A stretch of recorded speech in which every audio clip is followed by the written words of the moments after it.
Hello, नमस्कार friends. आशा है आप लोग घर पे होंगे, सुरक्षित होंगे। तो आज हम प्लेटो में पढ़ रहे हैं।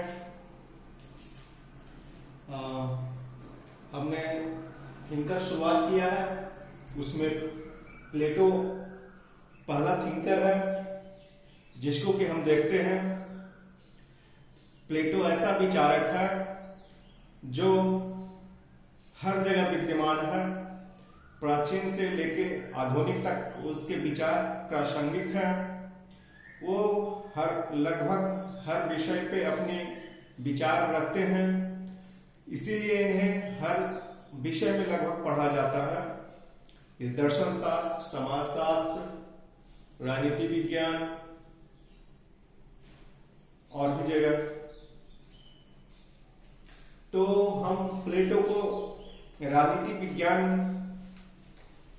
विषय में देखने का प्रयास करते हैं कि इन पे क्या विचार है। राजनीति में राज के बारे में क्या कहते हैं, क्या सोचते हैं, कैसा होना चाहिए।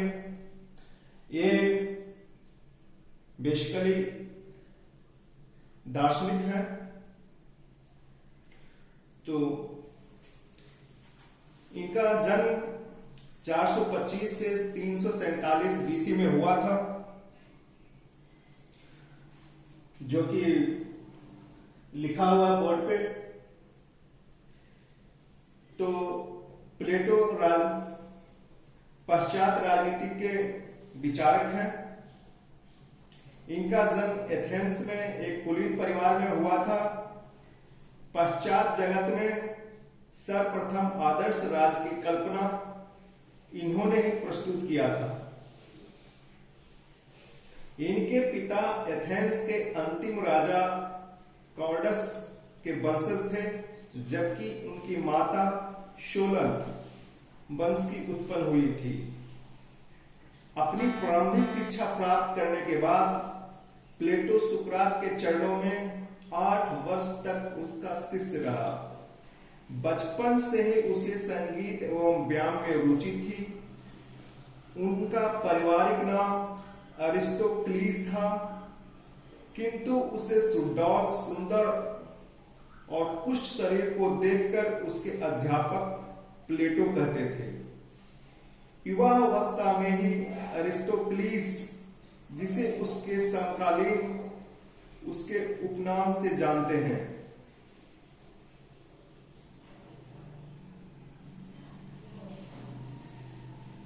एक परिस्थिति है। वो समझता था कि उसका जन्म सक्रिय राजनीति के लिए हुआ है, किंतु समय और परिस्थिति ने उसे एक कुशल राजनीति के स्थान पर एक महान राजनीतिक चिंतक बना दिया। एथेंस में जनतंत्रीय सरकार ने उसके शिक्षक सुकरात की हत्या कर दी। इस दुर्घटना से प्लेटो को मानसिक आघात पहुंचा। प्रजातंत्र एवं सक्रिय राजनीति से उसका विश्वास उठ गया। इस प्रकार आगे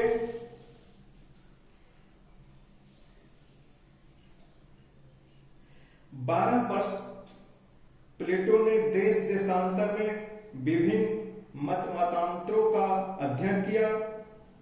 एथेंस वापस लौटने पे 386 ईसा पूर्व के लगभग उसने अपना एक महान शिक्षालय खोला। यही तो प्लेटो का सुप्रसिद्ध अकादमी है, जिसे यूरोप का प्रथम विश्वविद्यालय होने का गौरव प्राप्त है। जब प्लेटो 60 से 70 वर्ष की अवस्था के बीच था, तब वह अपने जीवन के आदर्शों को व्यवहार में लाने की दिशा में अग्रसर हुआ। उसने एक 30 वर्षीय तरुण शासक डियोनेसियस द्वितीय को पथ प्रदर्शन में अपने मित्र डियोन की सहायता के लिए सिराक्यूज की यात्रा की। डियोन की प्रेरणा से डियोसियस द्वितीय दार्शनिक शासक बनने के लिए तैयार हो गया। प्रारंभ में प्लेटो उक्त शासक को दार्शनिक बनाने की प्रक्रिया में कुछ सफल भी हुआ, किंतु अंततः वह स्वेच्छाचारी शासक उसके परामर्श को स्वीकार करने तथा उचित रूप से अध्ययन कर राजकाज चलाने से मुकर गया। 361 ईसा पूर्व में डायोसियस ने प्लेटो के एक बार फिर सिराक्यूज आने का निमंत्रण दिया और उसके उपदेशों पर चलने के लिए आश्वासन दी। यद्यपि अपने पिछले कटु अनुभवों के कारण सिराक्यूज की तीसरी यात्रा करने को उत्सुक नहीं था, किंतु दार्शनिक शासक आर्खिताश की प्रेरणा से आखिर वह चला गया। प्लेटो ने डायोनिसियस को दर्शन शास्त्रीय अध्ययन संबंधी कठिनाइयां बताई। साथ ही उसने यह परामर्श भी दिया कि डियोन के विरुद्ध दिए गए अन्यायों का प्रतिकार करे। फलस्वरूप दोनों में गंभीर मतभेद एवं व्यक्तिगत वैमनस्य हो गया।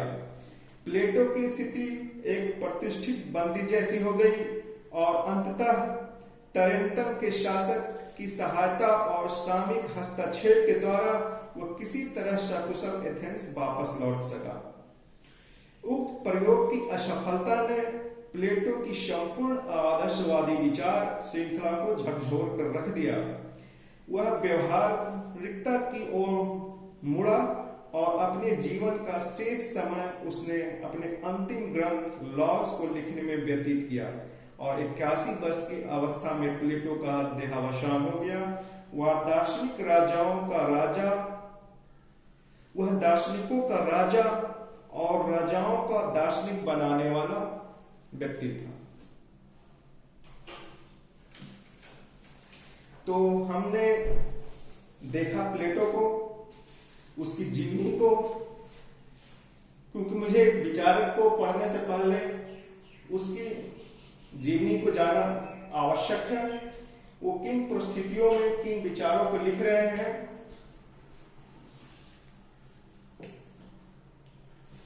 अब आगे देखते हैं प्लेटो की शैली तथा अध्ययन पद्धति। वो उनका अध्ययन का विषय क्या है, कैसा है। प्लेटो की शैली तथा अध्ययन पद्धति संवाद अथवा वार्तालाप शैली है। ये घटनाओं के आधार पर सिद्धांत का नियमन नहीं करते हैं, बल्कि किसी विचार विशेष को लेकर उसका विश्लेषण एवं परीक्षण करते हैं। इस प्रकार की परीक्षण से प्राप्त विभिन्न विचारों की बार बार परीक्षा करके अंत में सत्य की प्रतिस्थापना करते हैं।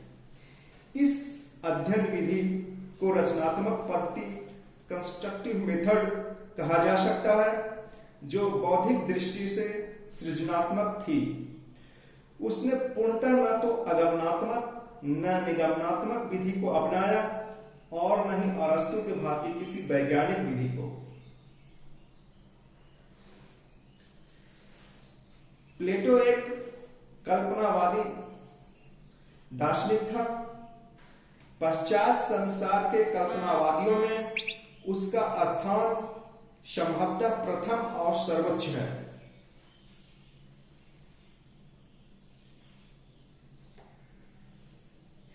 इतिहास सिद्ध वास्तविक राज्यों के वर्णन से उसका अधिक संबंध नहीं रहा, बल्कि उसका अभिष्ट एक आदर्श राज की खोज है।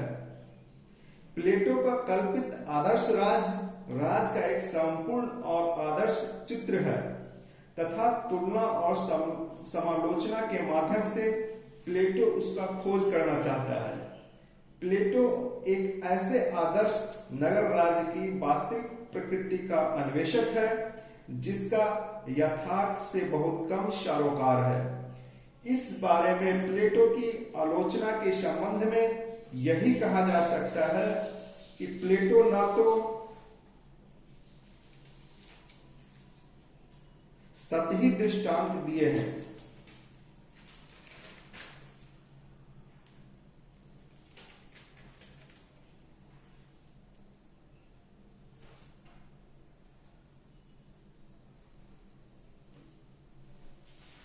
जिनकी वास्तविकता से कोई संबंध नहीं है, और इस पे हमारे यूपीएससी में प्रश्न पूछे गए हैं कि प्लेटो एक कल्पनावादी विचारक है, शासक है,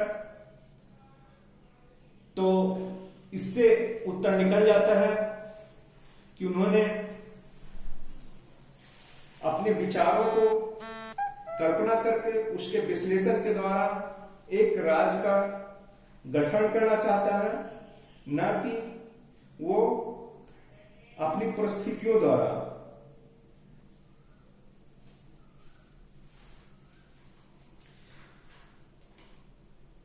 वास्तविक परिस्थितियों का इसमें कहीं वो स्थान नहीं देता है, इसीलिए वो कल्पनावादी विचारक माना जाता है।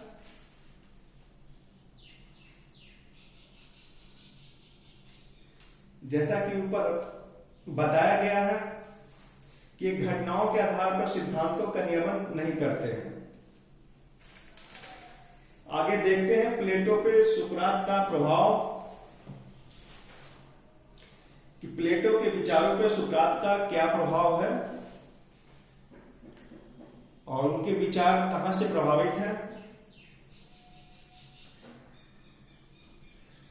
इसमें पहला पॉइंट है सद्गुण और ज्ञान में अभेदता। सुकरात सद्गुण और ज्ञान को अभिन्न मानता था। ज्ञान केवल कुछ सूचनाओं का संकलन मात्र नहीं है, व्यक्ति के चरित्र निर्माण के साथ उसका गहरा संबंध है। ज्ञान बुद्धि के माध्यम से ही समूचे व्यक्तित्व को प्रभावित करता है। ज्ञान इच्छा शक्ति और भावनाओं का निर्माण करता है।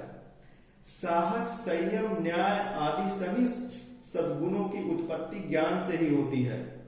साहसी व्यक्ति वही बन सकता है जो भय तथा निर्भीकता का ज्ञान रखता हो। प्लेटो ने सुकरात के इन्हीं विचारों को स्वीकार किया है। तो यहां पर देखते हैं कि उन्होंने प्लेटो ने सुकरात से अपना विचार लिया है,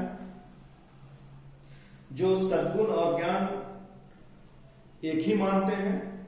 इस पे क्वेश्चन पूछे गए हैं, पूछे जा सकते हैं कि प्लेटो का सद्गुण ज्ञान क्या है या क्या संबंध है।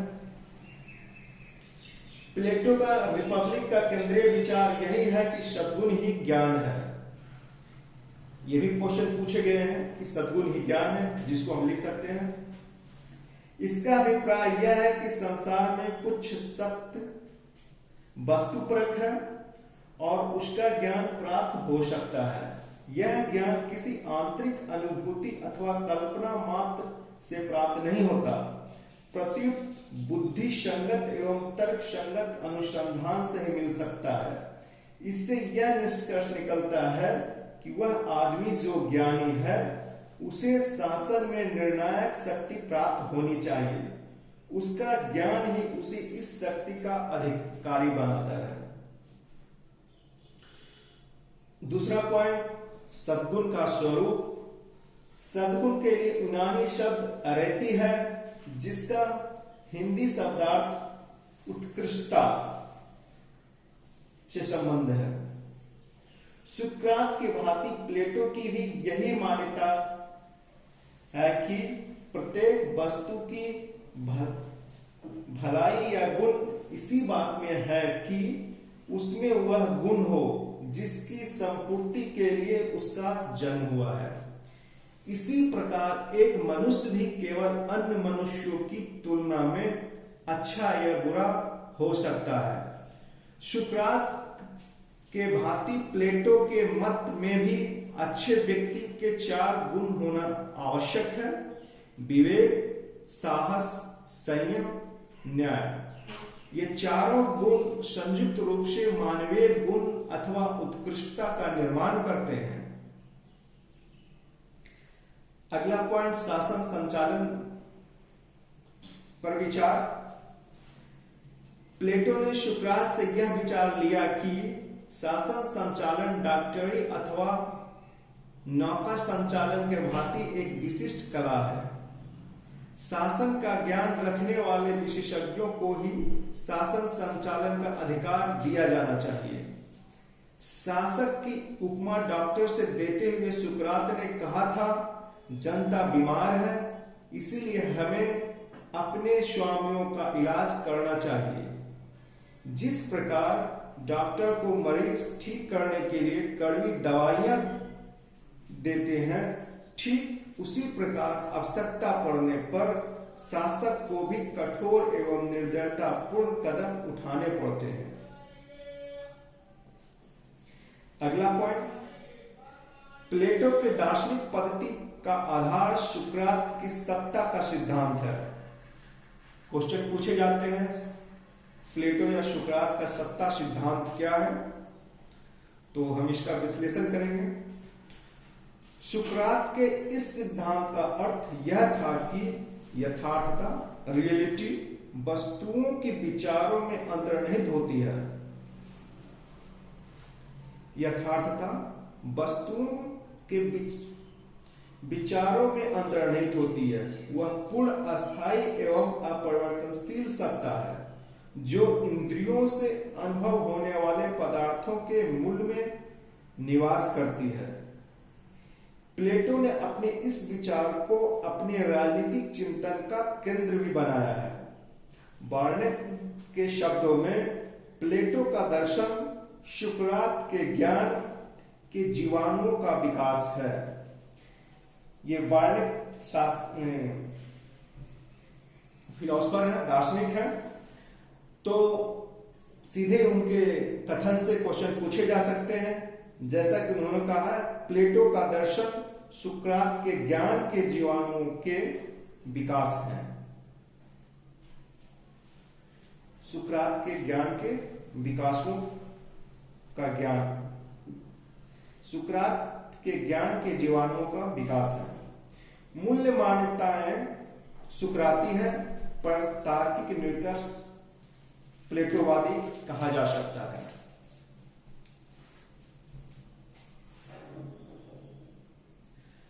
प्लेटो का रिपब्लिक, जो कि हमें सिद्धांत वर्णित है, न्याय, शिक्षा, साम्यवाद, प्लेटो का ये रिपब्लिक में देखने को मिलता है। तो रिपब्लिक बुक्स को देखते हैं कि कैसे लिखे गए हैं, कब लिखे गए हैं और उसमें क्या क्या वर्णित है। प्लेटो 40 वर्ष की अवस्था में रिपब्लिक की रचना की थी। प्लेटो का यह ग्रंथ विचारों की विविधता एवं संवादात्मक शैली की दृष्टि से भी अनुपम कृति है। इसमें इतिहास का दर्शन विद्यमान है। राज्यों के उत्थान और पतन की चक्रात्मक व्याख्या द्वारा उनके पीछे वर्तमान आर्थिक और मनोवैज्ञानिक कारणों की मीमांसा भी मिलती है। इसमें दर्शन के तत्व की विद्यमान है।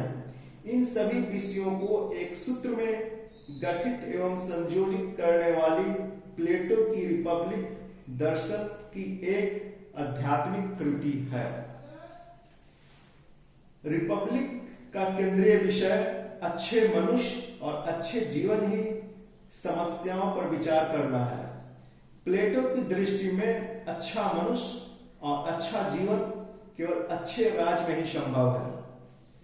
रिपब्लिक का आरंभ आचार शास्त्र और नैतिक दर्शन की समस्याओं से होता है।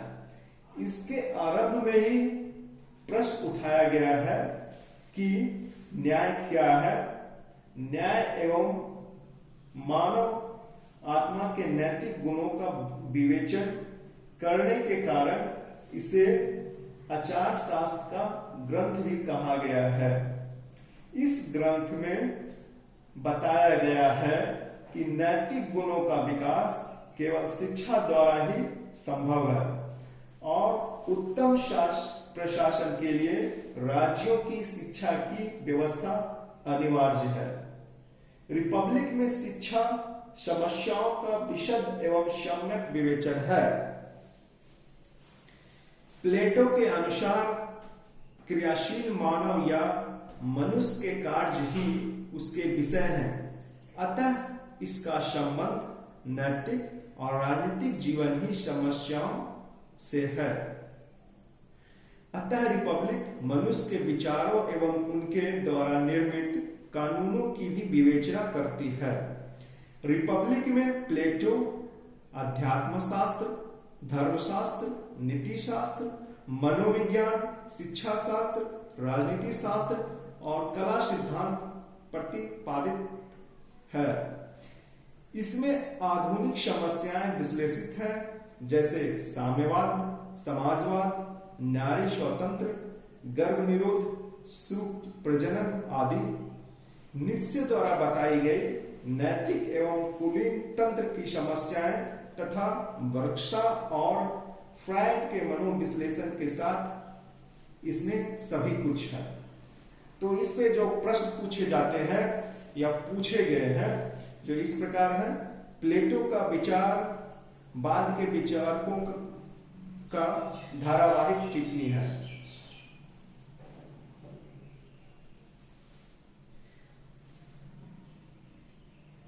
तो इस तरह से इस पे प्रश्न पूछे जाए हैं। अलग अलग तरीके से 2-3 प्रश्न इसमें बनते हैं, जिसको कि हम अपने क्वेश्चन बैंक से देख लेंगे और लिखने का प्रयास करेंगे।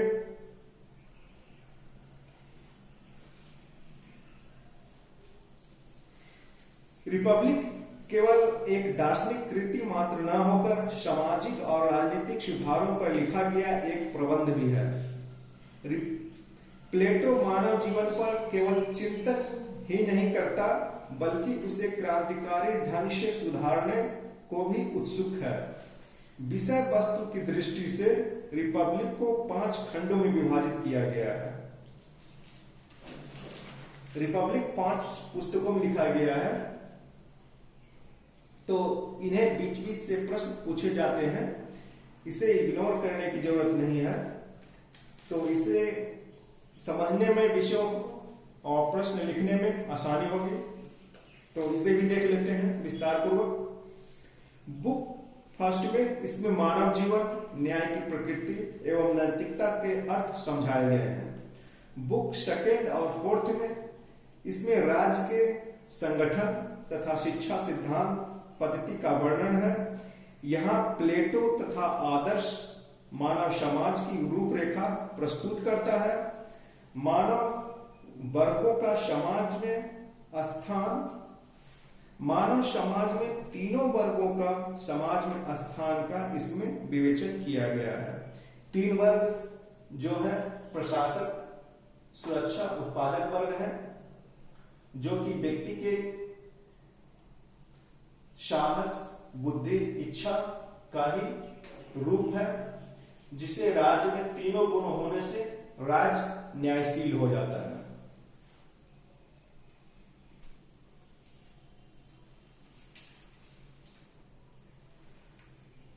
हाँ, बुक 5 to 7 में इस भाग का प्रमुख विषय दर्शन है। इसमें राज्य को साम्यवाद पर आधारित होकर दार्शनिक राजा द्वारा शासित बताया गया है। यहाँ प्लेटो में अच्छाई का आदर्श सामाजिक राजनीतिक गुणों का स्थान ले लेता है।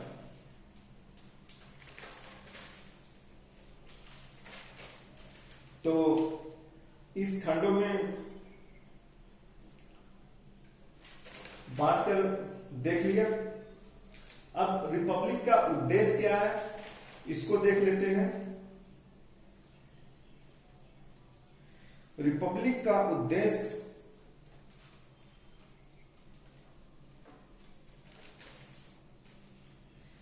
सोफिस्ट के उच्छृंखल व्यक्तिवाद का विरोध कर राज्य के जैविक स्वरूप को प्रतिष्ठित करना प्लेटो का मंतव्य था। वह यह बताना चाहता है कि राज्य और व्यक्ति के हितों में कोई अंतर्विरोध नहीं है। न्याय प्रिय एवं बुद्धिमान शासक वही है जो जन कल्याण के लिए अपना